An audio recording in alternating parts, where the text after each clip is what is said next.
L'homme regarde à ce qui frappe les yeux, mais l'Éternel regarde au cœur. 1 Samuel chapitre 16, verset 7. Cette parole est tranchante. Elle révèle une vérité que beaucoup préfèrent ignorer. Dieu ne se laisse pas tromper. Tu peux réciter des prières, lever les mains pendant le culte, prononcer des paroles saintes.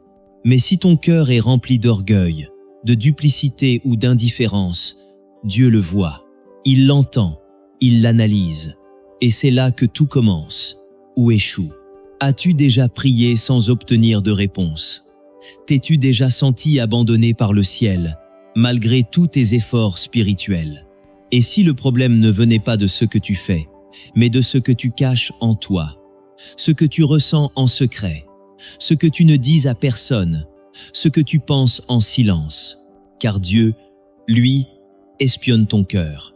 Non pas pour te condamner, mais pour t'éprouver, te purifier et te ramener à l'authenticité. Dans cette vidéo, tu vas découvrir la cause cachée de la plupart des échecs spirituels. Tu vas comprendre pourquoi certains prient sans puissance, jeûnent sans transformation, servent sans onction. Et surtout, tu vas apprendre comment t'aligner avec le regard de Dieu pour retrouver l'intimité, la clarté, la force. Alors, avant d'aller plus loin, abonne-toi à cette chaîne si tu veux grandir dans ta foi et recevoir des révélations bibliques puissantes pour ta marche avec Dieu.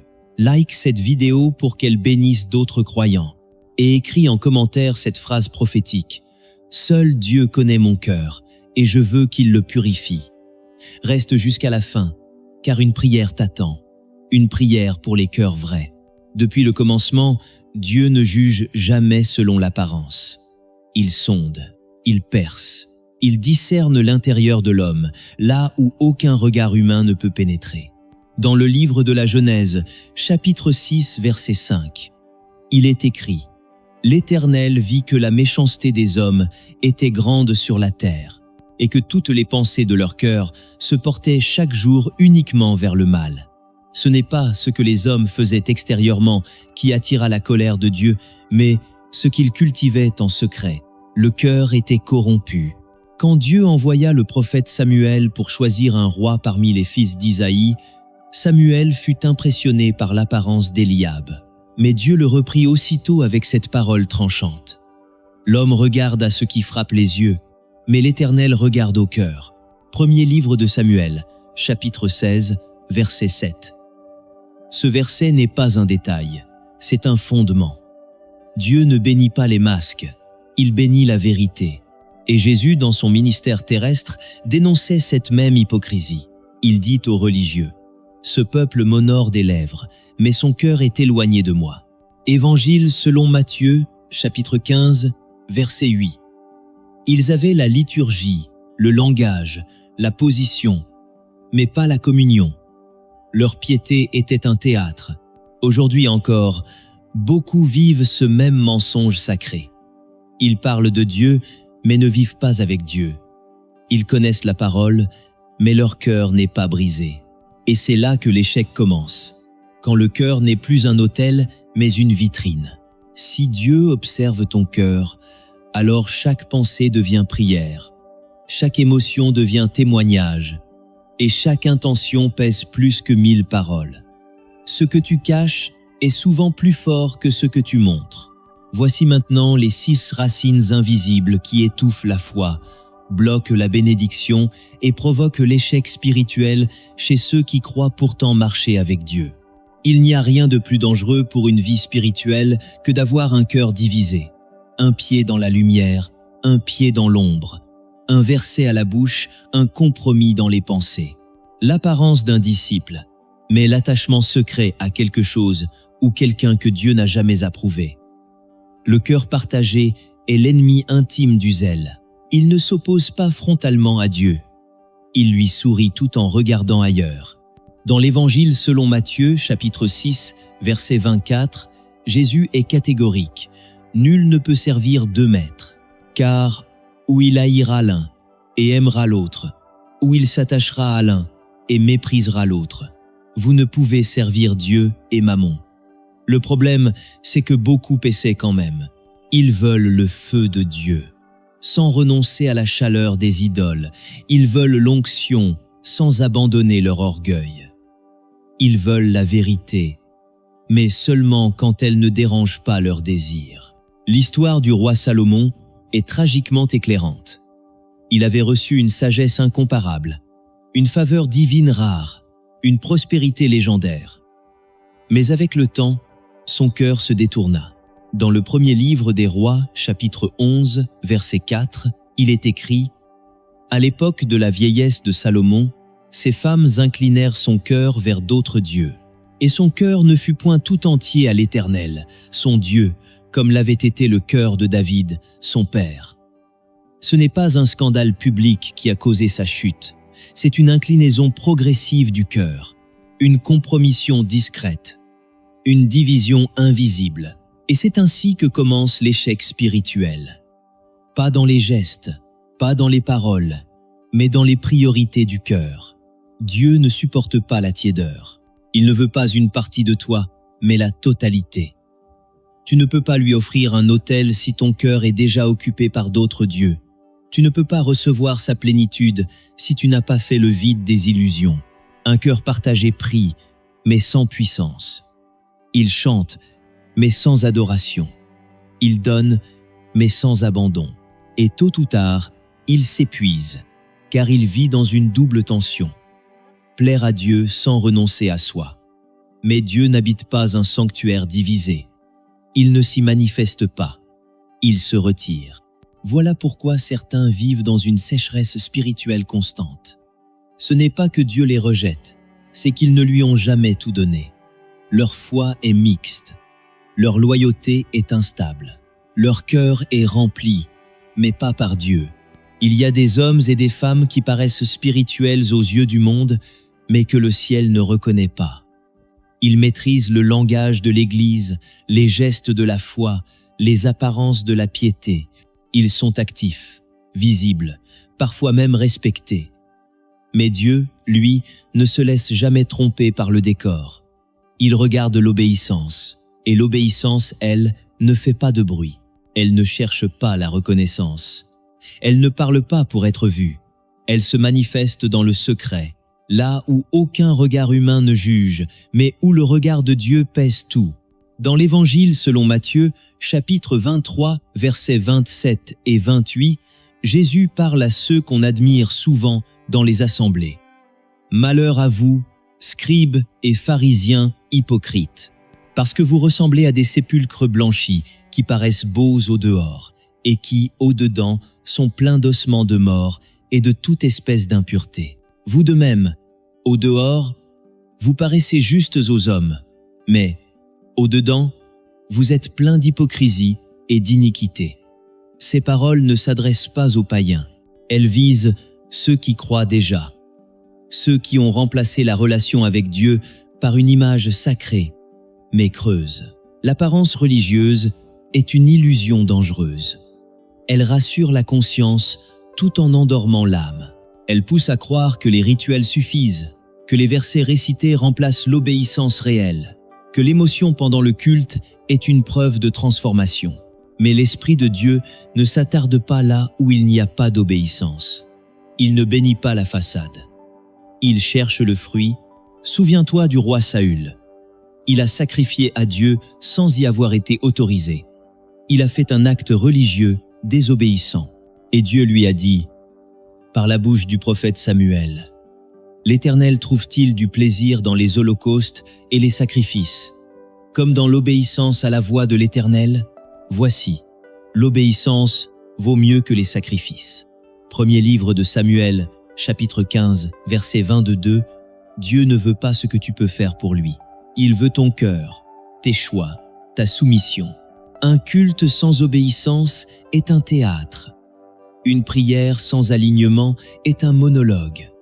Une louange sans repentance est un bruit. Et une vie religieuse sans transformation est un échec déguisé. Ce n'est pas l'intensité de ton émotion qui touche le ciel, mais l'intégrité de ta marche. Ce n'est pas la hauteur de tes chants, mais la profondeur de ta fidélité. Si tu veux voir la main de Dieu agir, ne cherche pas à impressionner. Cherche à obéir. L'obéissance est la preuve ultime que ton cœur appartient vraiment à Dieu. Le plus grand drame pour un croyant, ce n'est pas le combat, ce n'est pas l'épreuve, ce n'est pas même l'attaque de l'ennemi. Le plus grand drame, c'est le silence de Dieu, ce moment où tu pries, mais aucune réponse ne vient. Où tu jeûnes, mais le ciel reste fermé. Où tu cries, mais Dieu semble absent. Tu te demandes alors, ai-je perdu la foi? Ai-je déplu à Dieu? Mais parfois, la réponse est bien plus profonde. Ton cœur bloque la voie du ciel. Il ne s'agit pas toujours d'un péché visible. Il s'agit souvent d'un état intérieur que tu ignores. Un cœur fermé, une conscience endurcie, une parole que Dieu t'a dite, mais que tu refuses encore d'obéir. Car Dieu ne parle pas pour satisfaire ta curiosité. Il parle pour diriger ta vie. Et si tu ne marches pas dans ce qu'il t'a déjà dit, il ne te donnera pas la suite. Dans le livre des Proverbes, chapitre 28, verset 9, il est écrit « Si quelqu'un détourne l'oreille pour ne pas écouter la loi, sa prière même est une abomination. » Ce verset est choquant, mais nécessaire. Il nous montre que Dieu n'écoute pas toutes les prières. Il entend tout, bien sûr. Mais il n'écoute réellement que les cœurs disposés à entendre sa volonté, même quand elle dérange. Souviens-toi d'Israël dans le désert. Quand le peuple murmure, se plaint, doute, Dieu se tait. Il se retire. Et parfois, il livre même son peuple à ses propres désirs, parce que leurs cœurs ont refusé d'être enseignés. Dans le livre des Psaumes, chapitre 81, verset 12, Dieu dit « Alors je les ai livrés au penchant de leur cœur. » C'est à dire « Vous ne voulez pas m'écouter? Je vous laisse écouter vos passions. » Le silence de Dieu n'est pas toujours un abandon. Il est parfois un test. Mais très souvent, il est aussi un signal. Ton cœur est bouché. Il y a une résistance, un attachement, une blessure ou une rébellion que tu refuses de traiter. Et tant que tu n'ouvres pas cet espace à Dieu, il ne force pas l'entrée. L'Esprit Saint est doux. Il ne crie pas pour se faire entendre. Il attend un cœur qui écoute. La pureté du cœur est comme une antenne spirituelle. Elle capte la voix divine. Elle discerne la direction. Elle attire la présence. Mais un cœur encombré, divisé, blessé ou têtu devient sourd. Tu peux alors prier pendant des heures, mais le ciel semble fermé. Ce n'est pas Dieu qui s'est éloigné. C'est ton cœur qui a construit un mur. Reviens à l'essentiel. Demande au Seigneur non pas de te parler, mais d'abord de te rendre capable de l'entendre. Et tu verras que son silence n'était pas un rejet, mais une invitation à purifier l'espace intérieur où il veut habiter. Il y a des prières qui montent, mais qui n'arrivent jamais jusqu'à Dieu. Non pas parce que Dieu est loin, mais parce qu'un poison invisible empêche l'âme de s'élever, l'amertume. Ce poison ne se voit pas, ne s'affiche pas, mais il ronge tout de l'intérieur. Il se loge dans les souvenirs non guéris, dans les injustices non digérées, dans les trahisons que tu as tues mais jamais pardonnées. Et tant qu'il est là, la grâce ne coule pas. Dans l'Épître aux Hébreux, chapitre 12, verset 15, il est écrit « Veillez à ce que personne ne se prive de la grâce de Dieu, à ce qu'aucune racine d'amertume poussant des rejetons ne produise du trouble, et que plusieurs n'en soient infectés. » Ce verset est une alerte. Il ne parle pas d'un péché visible, mais d'une racine, quelque chose de souterrain, de caché, mais qui, un jour, finit par tout contaminer. Souviens-toi de Caïn. Il n'a pas tué son frère d'un coup, il l'a tué dans son cœur bien avant. Lorsque son offrande fut rejetée et celle d'Abel acceptée, Dieu lui parla. Il lui dit dans le livre de la Genèse, chapitre 4, verset 7, « Le péché se couche à ta porte, et ses désirs se portent vers toi. Mais toi, domine sur lui. » Caïn n'a pas dominé. Il a laissé grandir l'amertume. Et cette amertume est devenue meurtre. Aujourd'hui encore, des croyants viennent à l'église avec des cœurs infectés. Ils prient, ils chantent. Mais à l'intérieur, ils sont pleins de rancune, de jalousie, de douleurs non traitées. Et ils ne comprennent pas pourquoi leur vie spirituelle stagne, pourquoi leur foi s'éteint lentement. C'est simple. L'amertume bloque la présence de Dieu, car Dieu est amour. Et l'amertume est son opposé. Elle est la trace laissée par une blessure qu'on refuse de remettre entre ses mains. Elle transforme l'âme en prison. Et tant que tu refuses de pardonner, même en silence, tu restes lié. Même si tu pardonnes avec les lèvres, mais que ton cœur se ferme encore à la personne, tu n'es pas libre. Jésus a dit dans l'Évangile selon Matthieu, chapitre 6, verset 14. « Si vous pardonnez aux hommes leurs offenses, votre Père céleste vous pardonnera aussi. » Ce n'est pas une option, c'est une condition. Le pardon n'est pas une émotion. C'est une décision radicale, un acte de foi qui libère ton cœur et ouvre le ciel. Alors aujourd'hui, pose-toi la vraie question. Qui dois-tu encore relâcher intérieurement? À qui tiens-tu rancune en silence? Qu'est-ce qui t'empêche de ressentir pleinement la paix de Dieu? Ne laisse pas une blessure passée devenir une prison éternelle. Car l'amertume, si elle reste, finira par tout détruire, même ce que tu croyais avoir bâti avec Dieu. L'un des pièges les plus subtils dans la vie spirituelle, c'est de croire qu'on n'a plus besoin de dépendre totalement de Dieu. Quand tu connais la Bible, quand tu sais prier, quand tu maîtrises le langage spirituel, il est facile de continuer à marcher, mais sans être réellement conduit. Tu avances, tu sers, tu parles, mais dans ta propre force. Et même si cela ressemble encore à la foi, ce n'est déjà plus l'esprit qui agit. C'est toi, ton zèle, ton intelligence, ton expérience, mais plus ta dépendance. Or, Dieu ne cherche pas des performeurs, il cherche des cœurs brisés. Dans le livre des Psaumes, chapitre 51, verset 17, David déclare « Le sacrifice agréable à Dieu, c'est un esprit brisé. Ô Dieu, tu ne dédaignes pas un cœur brisé et contrit. » Ce verset renverse toute logique humaine. Car, dans le royaume de Dieu, ce n'est pas la force qui attire sa gloire, c'est la vulnérabilité. Ce n'est pas l'assurance, c'est l'humilité. Ce n'est pas la maîtrise, mais le besoin. Souviens-toi de la parabole du pharisien et du publicain, dans l'Évangile selon Luc, chapitre 18, versets 10 à 14. Le pharisien prie avec assurance. « Je jeûne 2 fois la semaine, je donne la dîme. » Il énumère ses œuvres. Il pense qu'il mérite l'écoute divine. Mais le publicain, lui, n'ose même pas lever les yeux. Il frappe sa poitrine en disant « Ô Dieu, sois apaisé envers moi, qui suis un pécheur. » Et Jésus conclut « C'est cet homme-là, le brisé, qui repart justifié. » L'autosuffisance spirituelle est une trahison silencieuse. Elle dit à Dieu « Je n'ai plus besoin de ta voix, je sais déjà quoi faire. » Elle remplace la soif par l'habitude, la foi par la stratégie, la communion par la performance. Et dans ce climat-là, Dieu se retire, car il ne partage pas sa gloire avec l'orgueil. Peut-être as-tu commencé dans la dépendance. Peut-être as-tu connu des temps où chaque décision passait par la prière, chaque pas était guidé par la parole. Mais, peu à peu, tu t'es reposé sur toi-même. Tu fonctionnes par automatisme. Tu parles de Dieu, mais tu ne vis plus avec Dieu. Et c'est là que l'on glisse vers l'échec spirituel. Pas parce qu'on a péché, mais parce qu'on a oublié de s'appuyer.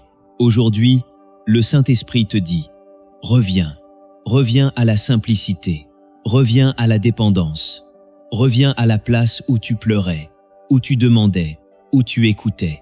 C'est là que je t'attends encore. » Et si ces paroles réveillent en toi un souvenir, une soif ou un besoin, alors ne passe pas à autre chose. Like cette vidéo maintenant et abonne-toi à cette chaîne pour recevoir d'autres messages comme celui-ci. Ici, on ne cherche pas le spectacle. On cherche le vrai, le profond, le cœur.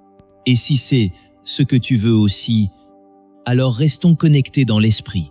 Tu peux être physiquement présent dans la prière, mais mentalement absent. Tu peux chanter de tout ton souffle, tout en pensant à autre chose. Tu peux même lire la Bible, sans que ton cœur n'y soit vraiment. Et c'est là un autre poison invisible, la distraction intérieure. Elle ne crie pas, elle ne frappe pas, elle ne choque pas, mais elle éloigne doucement ton âme de Dieu, jusqu'à ce que ta relation avec lui ne soit plus qu'un rituel vide, une habitude sainte sans puissance réelle. Dieu ne veut pas ton temps s'il n'a pas ton attention. Il ne veut pas ton chant s'il n'a pas ton écoute. Dans le livre des Proverbes, chapitre 4, verset 23, il est écrit « Garde ton cœur plus que toute autre chose, car de lui viennent les sources de la vie. » Ce n'est pas ton agenda qu'il faut surveiller, c'est ton cœur, car c'est là que tout commence. Et c'est aussi là que tout peut s'éteindre. Souviens-toi de Marthe et de Marie, dans l'Évangile selon Luc, chapitre 10, versets 38 à 42. Marthe s'agite, elle fait, elle sert, elle se dépense pour Jésus, mais elle passe à côté de l'essentiel. Marie, elle, est assise, silencieuse, présente, elle écoute. Et Jésus dit, Marie a choisi la bonne part, qui ne lui sera point ôtée. Ce n'est pas le service qui manque, c'est la présence, la conscience, le recueillement.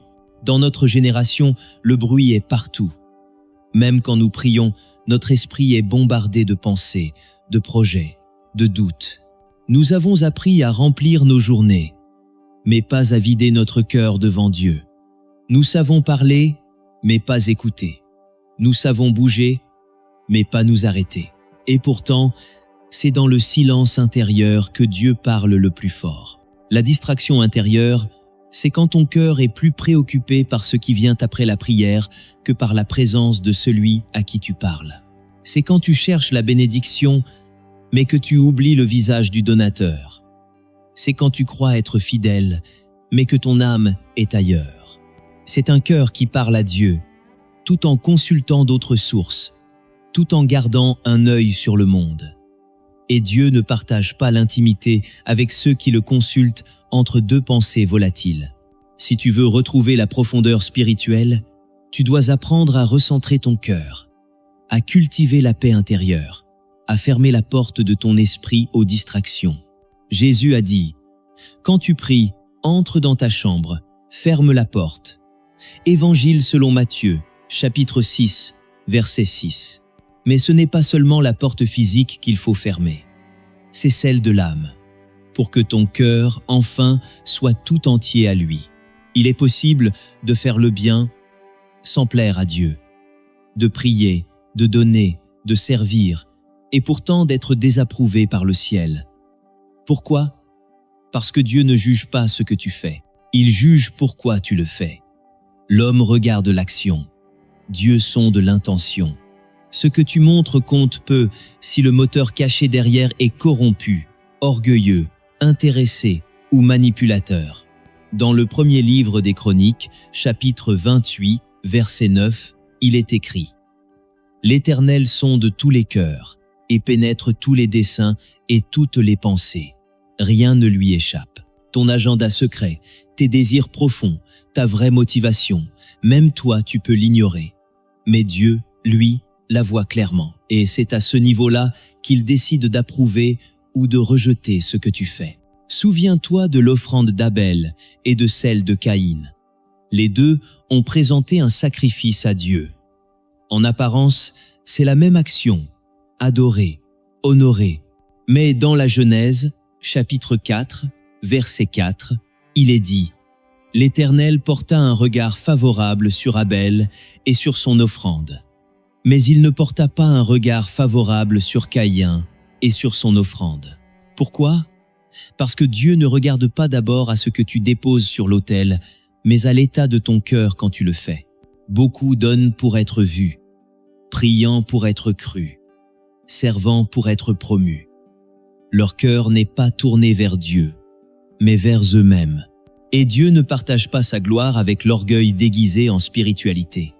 C'est pourquoi tu peux faire tout comme il faut, et pourtant ne rien débloquer dans le monde spirituel. Parce que ce qui débloque, ce n'est pas l'acte visible, c'est le cœur invisible qui l'accompagne. Le jeune homme riche, dans l'Évangile selon Matthieu, chapitre 19, semblait obéir à toute la loi. Il disait « J'ai observé tous ces commandements depuis ma jeunesse. » Mais Jésus met le doigt sur le vrai fondement de son cœur, l'attachement à ses biens. il refuse de lâcher. Son acte religieux était parfait, mais son intention n'était pas abandonnée. Résultat, il repart triste. Car Dieu ne négocie pas avec ceux qui veulent garder le contrôle. Aujourd'hui, demande-toi sincèrement, pourquoi est-ce que je prie? Pourquoi est-ce que je sers? Pourquoi est-ce que je recherche Dieu? Est-ce par amour, par soif, par obéissance? Ou est-ce par intérêt, par peur ou par image? Dieu ne bénit pas ce qui est fait pour impressionner. Il bénit ce qui est fait avec un cœur pur. Un cœur double est un cœur instable. Un cœur qui dit oui à Dieu, mais qui garde des réserves. Un cœur qui s'ouvre le dimanche, mais qui se referme le reste de la semaine. Il prie avec conviction, mais doute en secret. Il veut obéir, mais uniquement quand cela l'arrange. Et cette duplicité intérieure, même si elle est invisible aux hommes, rend toute vie spirituelle fragile, imprévisible et sans racines profondes. Dans l'épître de Jacques, chapitre 1, verset 8, il est écrit « C'est un homme irrésolu, inconstant dans toutes ses voies ». Ce verset décrit celui qui a un cœur divisé. Un cœur qui vacille entre deux fidélités, deux maîtres, deux directions. Et un tel cœur ne peut recevoir la paix. Il est trop partagé pour être stable, trop dispersé pour être rempli, trop inquiet pour être conduit. Souviens-toi de Pierre. Il promet à Jésus, « Même si tous t'abandonnent, moi je ne t'abandonnerai jamais. » Mais quelques heures plus tard, devant une servante, il renie 3 fois. Non pas parce qu'il n'aimait pas Jésus, mais parce que son cœur n'était pas encore entier. Il était sincère, mais instable, courageux, mais influençable. Et Jésus, après sa résurrection, ne lui dit pas « Tu as échoué ». Il lui demande simplement « M'aimes-tu » car le cœur, c'est là que tout recommence. Un cœur double produit des engagements fragiles. Il commence fort, puis s'essouffle. Il s'enflamme pour une saison, puis s'éteint. Il promet, mais ne tient pas. Il loue Dieu dans la joie, mais le remet en question dans l'épreuve. Il veut le royaume sans la croix. Il veut la bénédiction sans l'obéissance. Et cette inconstance épuise l'âme, fatigue l'esprit et finit par engendrer du découragement. Mais Dieu, lui, cherche des cœurs entiers, même imparfaits, même blessés, même inexpérimentés. Il peut transformer un cœur faible, mais pas un cœur divisé. David n'était pas parfait, mais il était entier. C'est pourquoi Dieu a dit de lui, « J'ai trouvé David, homme selon mon cœur. » Actes des Apôtres, chapitre 13, verset 22. Alors pose-toi cette question simple mais puissante. Est-ce que je suis tout à Dieu ou seulement partiellement? Est-ce qu'il a accès à tout ce que je suis ou est-ce que je le laisse dans certaines pièces seulement? Car tant que ton cœur est double, ta vie sera instable. Mais dès que ton cœur devient entier, même dans sa fragilité, Dieu peut y construire des fondations éternelles. Tout le monde veut la puissance de Dieu. Beaucoup aspirent aux dons, aux révélations, aux miracles, à l'onction. Mais très peu comprennent cette vérité essentielle. La puissance ne précède jamais la pureté. Dans le royaume de Dieu, ce n'est pas le charisme qui ouvre les cieux, c'est la sainteté du cœur. Ce n'est pas le volume de la voix, mais la qualité de l'âme. Ce n'est pas le spectacle spirituel, mais la consécration cachée. Dans l'Évangile selon Matthieu, chapitre 5, verset 8, Jésus déclare « Heureux ceux qui ont le cœur pur, car ils verront Dieu. » Il ne dit pas « Heureux ceux qui prient fort » ou « qui connaissent beaucoup de versets ». Il dit « Ceux qui ont le cœur pur ». C'est la condition pour voir Dieu, entendre sa voix, marcher avec sa présence. La pureté n'est pas un luxe, c'est une exigence divine pour toute vie spirituelle authentique. Souviens-toi de Daniel, jeune homme captif à Babylone, loin de tout temple, de tout prophète, de toute structure religieuse. Mais il avait un cœur pur. Il refusa les nourritures du roi, non par légalisme, mais par fidélité à son Dieu. Et parce que son cœur était pur, Dieu lui ouvrit les cieux. Il reçut des visions que peu d'hommes ont jamais comprises. La pureté intérieure attire la révélation. Elle ouvre l'intimité divine. L'inverse est aussi vrai. Samson était oint, choisi, mis à part. Mais son cœur était attaché à des passions, à des compromis, à des séductions. Il avait la puissance sans la pureté. Et c'est ce mélange qui l'a détruit. Car la puissance sans la pureté devient un poison. Elle gonfle l'ego, elle séduit l'âme, elle éloigne du brisement, et tôt ou tard, elle mène à la chute. Ne cherche pas l'onction avant de chercher la sanctification. Ne demande pas l'influence avant d'avoir bâti l'intégrité. Ce n'est pas l'homme public qui impressionne Dieu. C'est l'homme secret.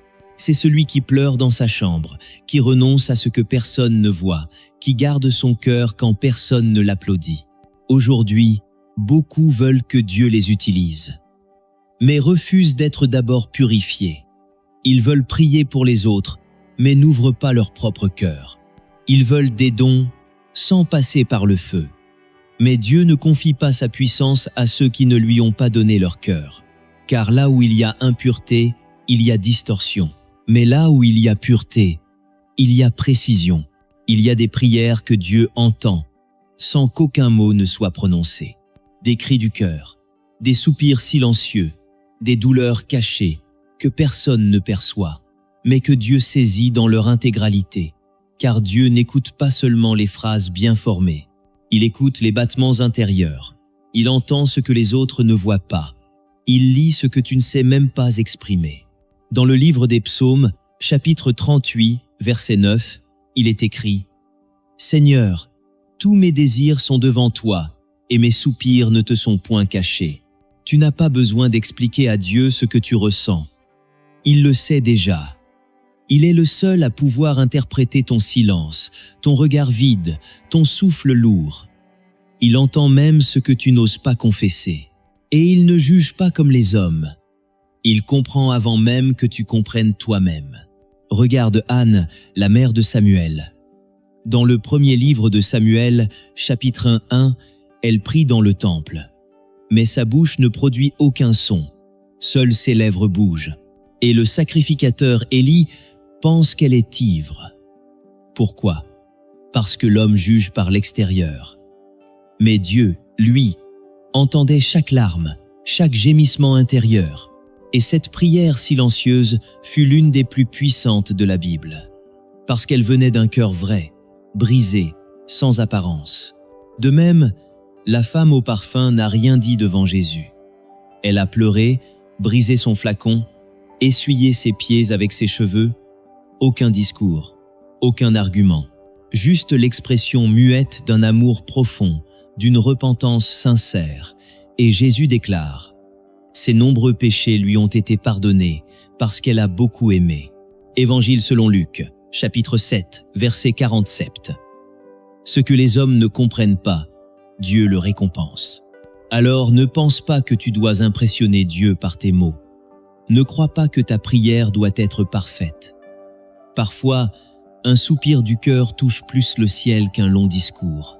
Mais ce soupir doit venir d'un lieu vrai, d'un endroit intérieur où il n'y a plus de masque, plus de justification, plus de performance. Dieu écoute la sincérité. Il honore l'authenticité. Il se penche sur les cœurs silencieux mais brûlants, sur ceux qui, dans l'ombre, versent des larmes que personne ne voit. Car, dans ce silence, il y a une voix que seul Dieu comprend. Et souvent, c'est cette voix-là qui fait trembler les cieux.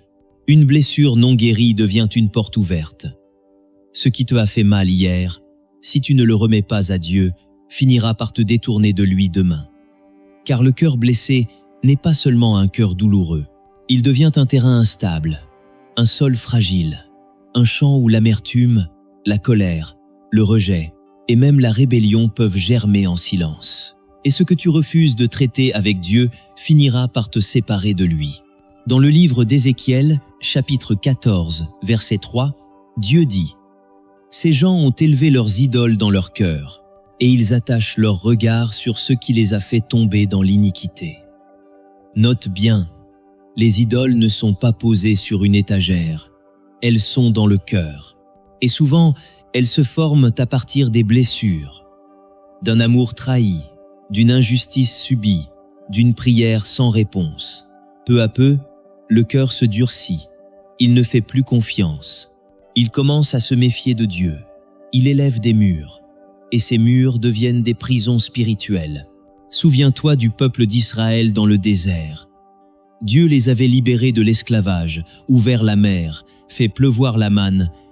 Mais à la première épreuve, ils murmurent. Pourquoi ? Parce qu'ils portaient encore l'Égypte dans leur cœur. Ils étaient sortis d'une terre d'oppression, mais cette terre n'était pas sortie d'eux. Et leurs blessures non guéries sont devenues des révoltes. Ils ont rejeté Moïse, douté de Dieu, fabriqué un veau d'or, tout cela parce que leur cœur n'était pas entier. Un cœur blessé non guéri finit toujours par rejeter l'autorité divine. Il ne supporte plus l'attente. Il ne comprend plus la correction. Il ne discerne plus l'amour derrière l'épreuve. Il devient sourd à la voix de Dieu et cherche ses propres solutions, ses propres raccourcis. Et c'est ainsi que naît la rébellion. Pas d'un cri contre Dieu, mais d'un soupir blessé jamais déposé devant lui. Si tu veux marcher dans la vérité, tu dois d'abord permettre à Dieu de sonder les plaies, de mettre la lumière sur ce que tu préférais cacher. Il ne le fait pas pour t'exposer, mais pour te guérir. Car tant que la douleur parle plus fort que sa voix, tu avanceras selon ta propre justice. Et cette justice-là ne mène qu'à l'échec spirituel. Dieu ne veut pas que tu sois fort. Il veut que tu sois vulnérable avec lui. Que tu lui dises « Seigneur, j'ai mal, mais je te laisse entrer. » Car c'est là que commence la vraie liberté, quand la blessure devient un autel et non un mur. L'hypocrisie n'est pas toujours bruyante. Parfois, elle se glisse doucement dans le cœur du croyant, sans bruit, sans scandale. Ce n'est pas dire « je ne crois plus », c'est dire « je crois », tout en vivant autrement. C'est lever les mains en public, mais les utiliser en secret pour pécher. C'est prier avec les lèvres, mais rejeter la voix de Dieu quand elle dérange. L'hypocrisie n'est pas d'abord un comportement, c'est une fracture intérieure, un désalignement entre ce que tu montres et ce que tu vis vraiment. Dans le livre des Proverbes, chapitre 26, verset 23, il est écrit « Des lèvres brûlantes et un cœur mauvais sont comme un vase d'argent recouvert de scorie. » Autrement dit, un beau discours spirituel peut masquer un cœur corrompu. Tu peux impressionner les hommes, tromper la foule, même te convaincre toi-même. Mais Dieu, lui, voit à travers les couches. Il ne juge pas ton message. Il juge la source d'où il sort. Jésus a été le plus dur avec les hypocrites.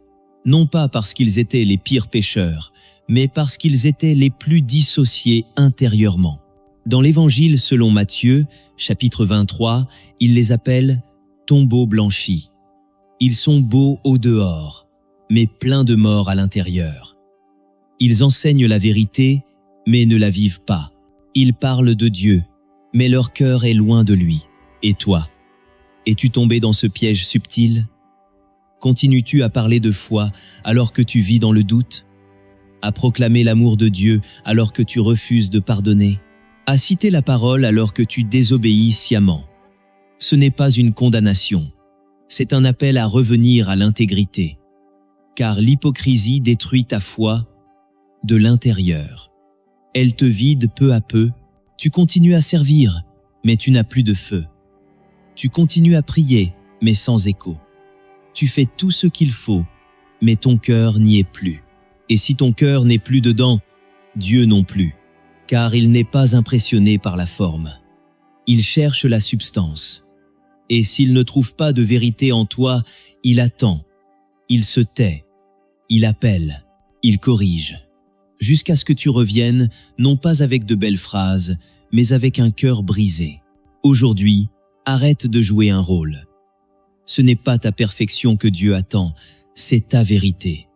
Sois réel, sois transparent, sois repentant, et tu verras que la foi peut renaître, non pas dans le spectacle, mais dans le secret retrouvé. Tu peux construire une vie spirituelle impressionnante, Mais si les fondations sont fausses, tout finira par s'écrouler. Tu peux prêcher, chanter, servir, enseigner, prophétiser. Mais si ton cœur est mal fondé, tout ce que tu bâtis est fragile. Et tôt ou tard, les tempêtes viendront révéler ce que personne ne voyait. Les fondations invisibles de ton âme. Dans l'Évangile selon Luc, chapitre 6, versets 47 à 49, Jésus parle de deux maisons. L'une construite sur le roc, l'autre sur le sable. Extérieurement, elles peuvent se ressembler. Mais une seule résiste à la tempête. Pourquoi? Parce que l'autre n'a pas de fondement. Et Jésus précise, « Celui qui entend mes paroles et ne les met pas en pratique est semblable à un homme qui a bâti sa maison sur la terre sans fondement. » Tu peux écouter, apprendre, prier, mais si tu ne laisses pas la parole te transformer, tu construis sans fondation. Les mauvaises fondations du cœur, ce sont les fausses motivations, les blessures non traitées, l'orgueil caché, la quête de reconnaissance spirituelle. Ce sont ces petits oui à Dieu qui cachent de grands non silencieux. C'est croire qu'on peut avancer avec Dieu sans lui donner tout l'espace. Et tant que ses racines sont là, la maison est bancale, même si elle brille. Regarde Saül.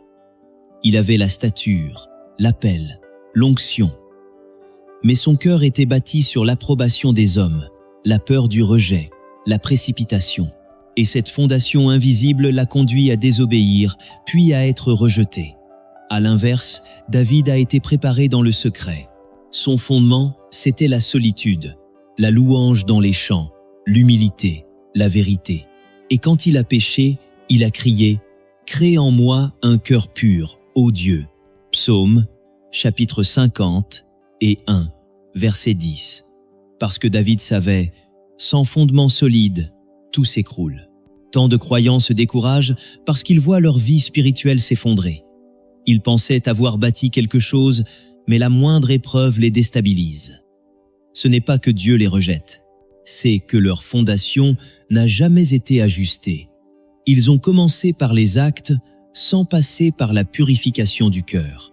Aujourd'hui, Dieu te dit « Ne construis pas sans moi, laisse-moi creuser, laisse-moi briser ce qui ne tient pas. Laisse-moi poser un fondement que rien ne pourra ébranler. Car tout ce que tu bâtis, sans transformation intérieure, finira par te décevoir. Mais tout ce que tu bâtis sur un cœur sondé, guéri, renouvelé, portera un fruit éternel. Il est possible de connaître la Bible et pourtant de vivre dans l'illusion, de parler de vérité tout en se mentant à soi-même. Et ce mensonge intérieur est l'un des pièges les plus destructeurs de la vie spirituelle. Car tant que tu crois que tout va bien, tu ne cherches plus Dieu de tout ton cœur. Tu avances en te rassurant avec des apparences, des souvenirs de feu, des performances religieuses. Mais ton cœur, lui, est loin, et tu ne le vois même plus.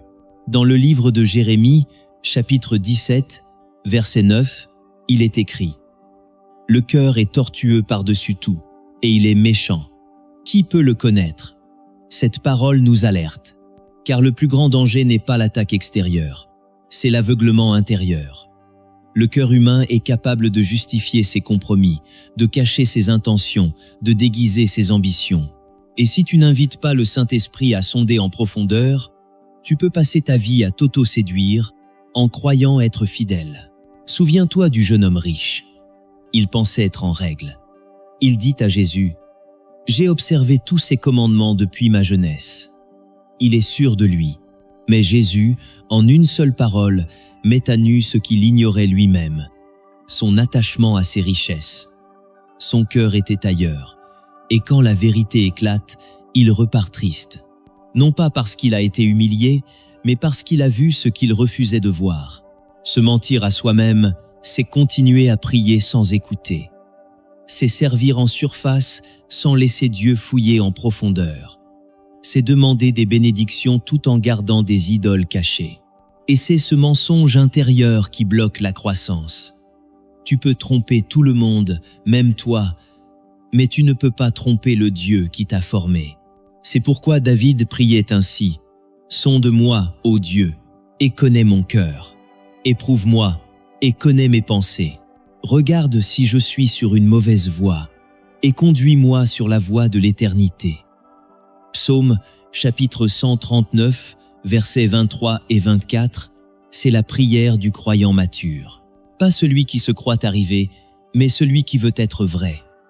Car il sait que seul Dieu peut lui révéler les recoins qu'il ne voit pas. Aujourd'hui, ose demander à Dieu. Montre-moi ce que je ne vois pas. Dévoile ce que j'ai couvert. Démasque ce que j'ai maquillé. Ce ne sera peut-être pas agréable, mais ce sera libérateur, car la vérité, quand elle vient de Dieu, ne condamne pas. Elle restaure. Elle arrache l'aveuglement. Elle ouvre les yeux de l'âme. Et c'est là que commence la vraie liberté. Tu viens d'entendre des vérités que l'on ne prêche pas toujours, parce qu'elles dérangent, parce qu'elles dévoilent, parce qu'elles ne parlent pas à l'image que tu donnes, mais à l'âme que tu portes. Mais si tu es resté jusqu'ici, c'est qu'en toi, il y a une soif de ne plus marcher dans l'illusion, une soif d'être vrai, une soif de retrouver Dieu, non pas dans les gestes, mais dans l'essence. Le Seigneur ne traite pas avec ce que tu fais en surface. Il traite avec ce que tu caches en profondeur. Et tant que tu refuses de le laisser sonder ton cœur, tu risques de construire ta foi sur du sable. Tu prieras, mais sans écho. Tu serviras, mais sans fruit. Tu loueras, mais sans onction. Parce que Dieu ne bénit pas l'image. Il bénit la vérité. Mais voici la bonne nouvelle. Il ne sonde pas ton cœur pour t'exposer. Il le sonde pour le transformer, pour le guérir, pour le rendre capable de porter sa présence. Et si tu lui ouvres aujourd'hui cet espace intérieur que tu gardais verrouillé, il ne t'accusera pas. Il t'embrassera, il t'enverra son esprit, il restaurera ta communion avec lui. Il fera jaillir une source vivante, là où tu n'avais plus que du sable sec. Alors, ne t'arrête pas ici. Car ce qui vient maintenant, c'est la clé. Comment appliquer ces révélations dans ta vie réelle? Comment transformer ces vérités bibliques en décisions concrètes, en gestes simples mais puissants? Reste bien jusqu'au bout, car dans la suite, une parabole céleste t'attend et une prière qui pourrait bien ouvrir une saison nouvelle dans ta marche avec Dieu. Maintenant que la lumière de Dieu a sondé ton cœur, que faire? Comment transformer cette révélation en réconciliation, cette exposition en guérison, cette vérité en transformation concrète? Car Dieu ne te révèle pas ce qui ne va pas pour t'accuser, mais pour t'aligner. Ce qui suit n'est pas une simple exhortation, c'est un appel au changement radical. La première application concrète, c'est le silence. Non pas un silence extérieur, mais un silence intérieur. Car tu ne peux pas entendre Dieu si ton cœur est saturé de voix contraires. Tant que tu es dominé par le bruit, celui de tes pensées, de tes blessures, de ton entourage, de ton passé, tu confonds la voix de Dieu avec tes propres réflexes émotionnels. Tu ne discernes plus rien, tu réagis, tu te défends, tu t'agites, tu interprètes tout à travers la peur, la fatigue ou l'orgueil. Alors Dieu se tait. Non pas parce qu'il t'abandonne, mais parce qu'il n'élève pas la voix. Il attend que tu sois prêt à l'écouter. Il attend que tu désires entendre plus que parler. Comme Élie dans le premier livre des Rois, chapitre 19, il n'a pas entendu Dieu dans le vent fort, ni dans le tremblement de terre, ni dans le feu, mais dans un murmure doux et léger. Tu dois donc organiser un espace de silence dans ta journée. Un moment où tu fermes tout, écran, téléphone, distraction, et tu restes là, pas pour réciter, pas pour impressionner, juste pour écouter, pour dire « Seigneur, je suis là, montre-moi ce que je refuse de voir ». C'est dans ce silence que le Saint-Esprit commence à nettoyer, révéler, aligner. Ce n'est pas spectaculaire, mais c'est puissant. C'est là que commence la transformation, quand tu t'arrêtes et que Dieu reprend la parole. Une fois que le silence a réouvert ton oreille intérieure, Dieu va te parler. Pas toujours par des visions grandioses, ni par des révélations complexes. Souvent, il commence par te rappeler une chose que tu sais déjà, mais que tu refuses encore de faire. une instruction oubliée, une direction ancienne, un pardon que tu n'as jamais libéré, une habitude que tu n'as jamais abandonnée, un engagement que tu n'as jamais tenu. Et c'est là que se révèle la vérité de ton cœur. Car Dieu ne te révèle pas plus tant que tu ne réponds pas à ce qu'il t'a déjà demandé. Il n'est pas un système religieux à satisfaire, mais un Père à honorer. Et il honore ceux qui obéissent sans marchander. Dans l'Évangile selon Jean, chapitre 14, verset 23, Jésus dit « Si quelqu'un m'aime, il gardera ma parole. Il ne dit pas « il parlera de moi » ou « il ressentira ma présence ». Il dit « il fera ce que j'ai dit ». C'est dans l'obéissance concrète que l'amour se prouve. Pas dans les déclarations, pas dans l'émotion, mais dans les décisions. Si tu veux que ta vie spirituelle retrouve de la profondeur, reviens à la dernière chose que Dieu t'a demandé. Reprends le chemin là où tu l'as quitté et obéis, même si cela te coûte, même si cela dérange, même si cela n'a pas de sens sur le moment. Parce que chaque pas d'obéissance prépare une visitation. Avant que la gloire de Dieu descende, l'autel doit être purifié. Et cet autel, aujourd'hui, ce n'est plus une structure de pierre, c'est ton cœur. Si tu veux que le feu de Dieu y brûle à nouveau, il faut d'abord ôter ce qui l'empêche d'embraser.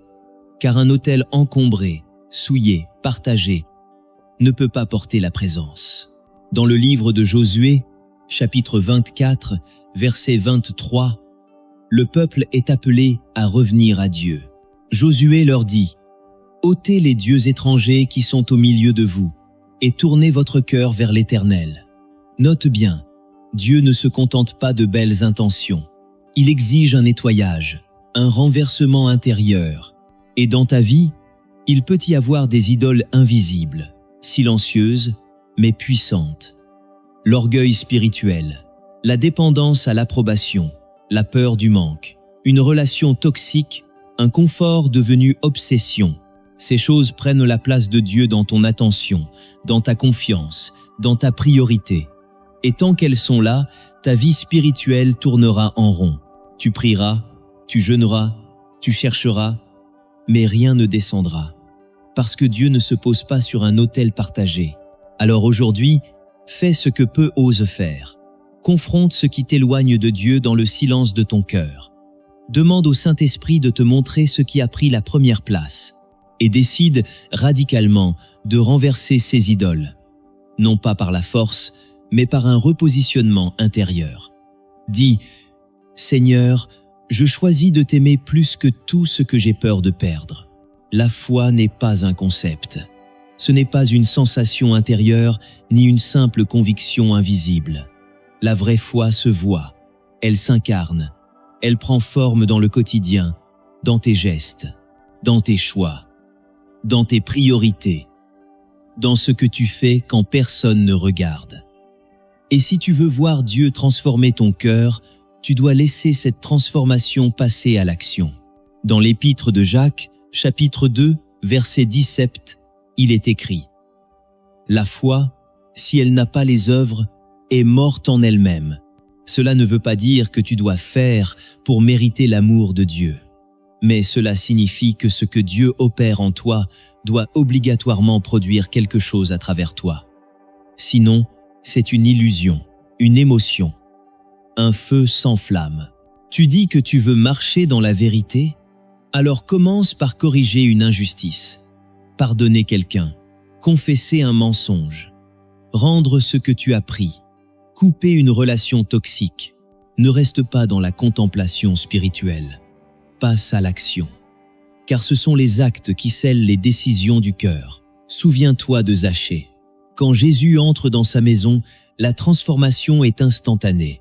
Il dit « Voici, Seigneur, je donne aux pauvres la moitié de mes biens. Et si j'ai fait tort à quelqu'un, je lui rends le quadruple. » Évangile selon Luc, chapitre 19, verset 8. Il n'a pas seulement été touché, il a agi. Fais de même. Demande à Dieu, quel est l'acte visible que tu attends de moi aujourd'hui pour confirmer ce que tu fais en moi? Et n'attends pas que ce soit parfait. Agis maintenant. Car chaque petit pas d'obéissance donne au ciel une autorisation pour agir dans ta vie. Il y avait dans un royaume invisible un homme pieux. Il priait chaque jour. Il servait dans le temple. Il connaissait la parole et tous disaient de lui qu'il était proche de Dieu. Mais dans les cieux, le Père observait, non ses gestes, mais son cœur, et il voyait une chose. L'homme priait sans se voir. Il servait sans se sonder. Il louait sans se livrer. Alors un jour, le roi des cieux l'appela dans le silence de la nuit. Et dans une vision, il le mena devant un miroir de feu. Ce miroir ne reflétait pas le visage, mais l'âme. Il montrait les pensées cachées, les intentions profondes, les blessures non guéries, les compromis silencieux. L'homme regarda et recula.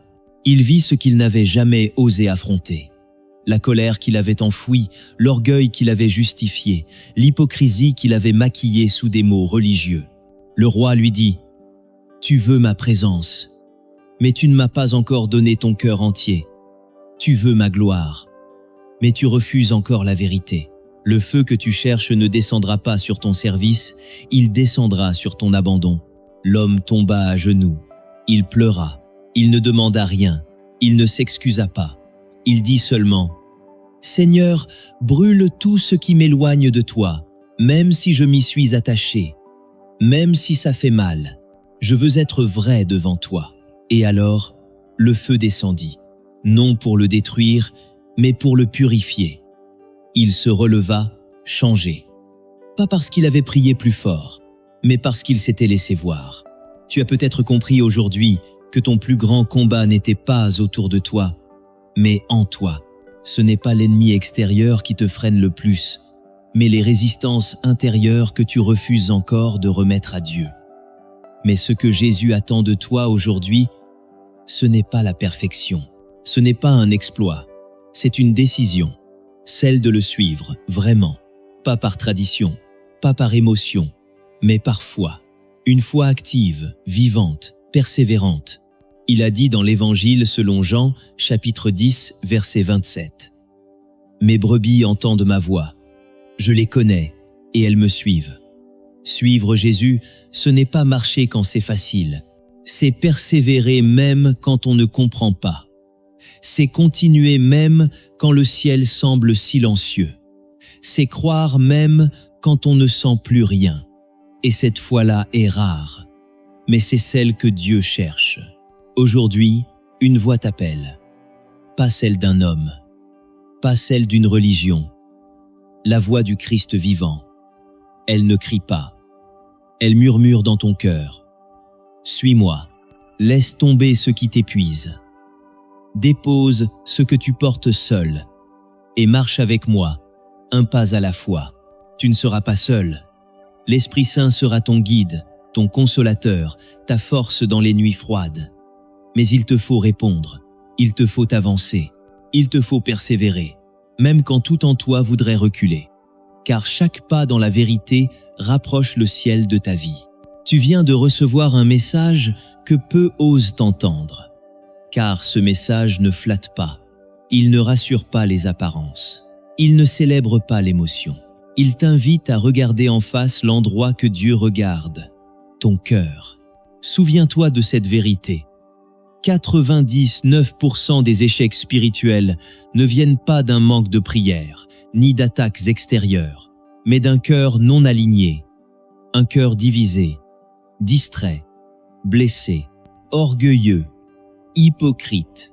Et pourtant, c'est ce cœur-là que Dieu veut encore toucher, guérir, transformer. Ne laisse pas ce message s'effacer comme une émotion de plus. Ne te contente pas d'être touché, sois transformé. Mets en pratique ce que Dieu t'a montré. Reviens au silence. Obéis sans négocier. Nettoie ton autel. Pose un acte visible.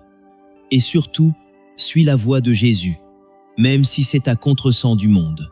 Car si Dieu espionne ton cœur, ce n'est pas pour te condamner. C'est pour t'emmener là où il pourra habiter pleinement en toi. Il veut faire de ton cœur un sanctuaire, une demeure, un feu. Alors maintenant, si ce message a réveillé quelque chose en toi, fais 3 choses simples. Like cette vidéo pour que d'autres puissent entendre ce que tu viens de recevoir. Abonne-toi si tu veux continuer à grandir dans une foi vraie, sans faux semblants.